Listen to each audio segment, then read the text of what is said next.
The protection teams of the old age were deemed ineffective long ago. It's weird for me when I travel from box to box, plane to plane, and I see different methods being utilized.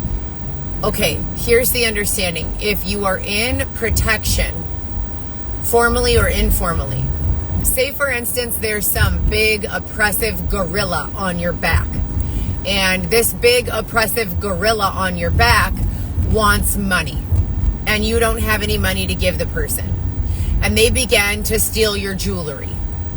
And then they began to say, well, you don't have any more jewelry, but if you still want our help, you better go and get some money.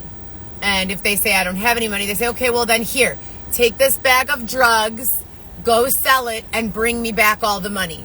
Then the person becomes a slave. Now what happens is it gets hot. What do we mean by it's hot? The feds or the local law enforcement starts to think you are selling drugs. If you are selling drugs, are they going to move in right away? No, they're going to launch an investigation that the taxpayers will pay for. They're going to follow you and stalk you and make sure that you're really selling drugs. Then they move in when they know they can catch you. If the person funding your drug sales doesn't want to get caught, they will commonly attempt to force you to go into protection. If you don't have a way to stop working, etc., they will take you against your will. Then, because you can't provide services in the form of compensation for drug sales, they might subject you to being pimped or human trafficked in other ways or raped or God only knows what, so that they could justify in their mind making the money to pay back the drug debt that was never yours to begin with.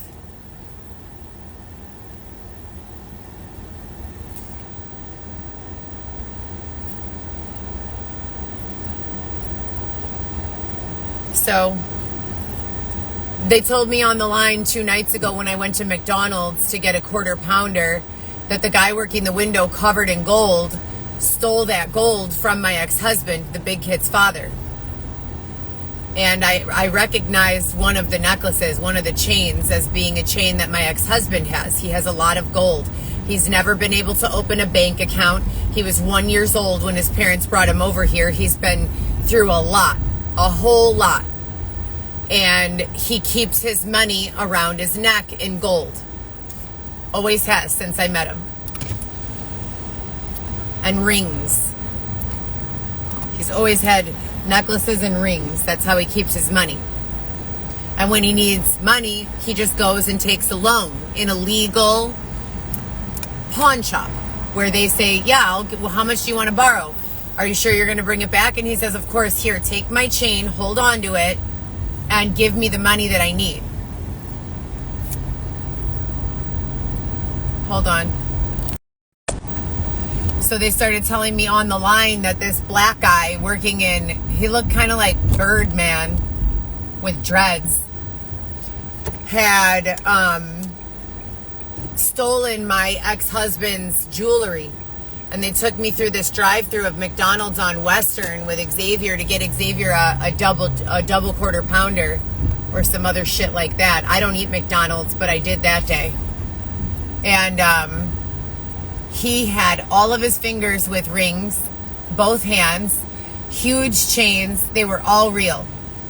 Why would they want me to see that? And then why would they say on the line that my ex-husband has been ...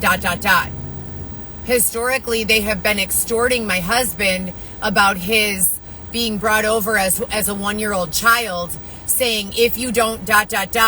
we will turn you into immigration. And then they play him in a circle. If you don't ... then we will turn you into immigration. Okay, that goes to over here.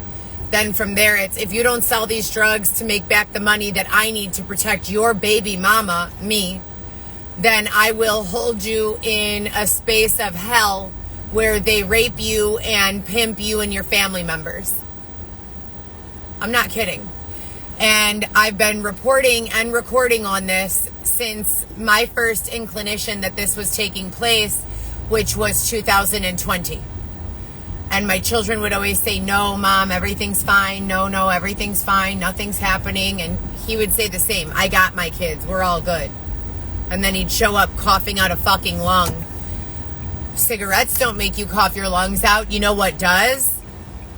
Aspiration. When your body is unconscious and someone puts fluid inside of your lungs.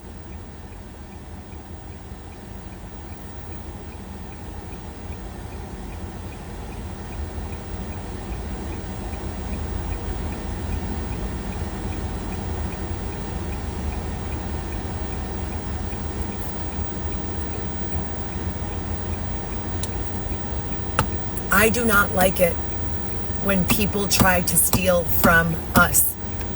I don't like that shit at all. We don't even have barely much of any money. I make the money that I make working 7 days a week, and I'm only really permitted to have the money that pays 2 bills and a few extras. My higher authority likes me to think for myself.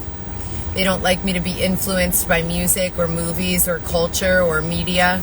But I haven't been able to communicate to my higher authority that there are numerous lines of communication constantly coursing through my body at any given time. And I cannot get it to shut the fuck up.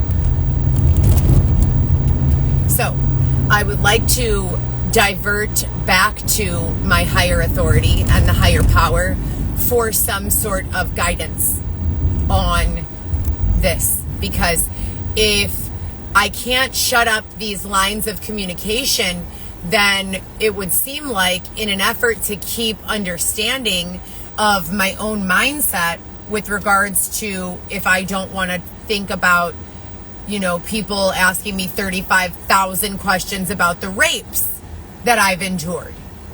Maybe I could put on some music that will drown that out, right? So for my higher authority, I agree with you in spaces of peace and calm and safety. Then I appreciate no music, no media, no influence.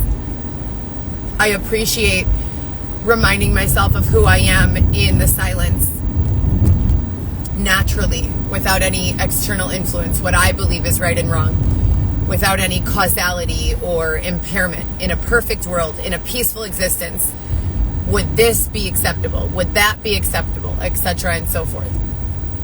But in this world, where you've left me this time, it's going to be impossible